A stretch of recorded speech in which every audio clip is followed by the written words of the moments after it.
শিক্ষামন্ত্রীর পদত্যাগ দাবিতে আন্দোলন করছে শিক্ষার্থীরা।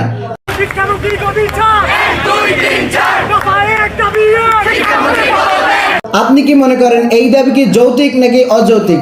যে শিক্ষার্থীদের আন্দোলনের মুখে পড়ে ফ্যাসিস্ট হাসিনা এই বাংলাদেশ থেকে পালাতে বাধ্য হয়েছিল, সেই শিক্ষার্থীরা আবার শিক্ষামন্ত্রীর পিছনে লেগেছে।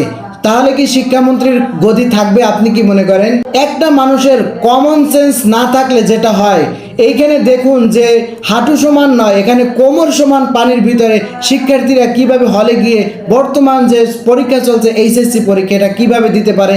তার তো কমন সেন্স থাকা দরকার ছিল। এসি রুমে বসে শুধু বক্তব্য দিলেই হবে না, বাস্তবতায় আসুন, দেখুন, শিক্ষার্থীদের কষ্ট বুঝুন, তাহলেই আপনি মানুষ হতে পারবেন এবং আপনি দেশ চালাতে পারবেন। নচেত আপনাকে ফ্যাসিস্ট হাসিনা যেভাবে দেশ ছেড়ে পালাতে বাধ্য হয়েছিল, আপনাদের অবস্থা ঠিক তেমনই হবে এবং তার থেকেও ভয়াবহ পরিণতি হতে পারে।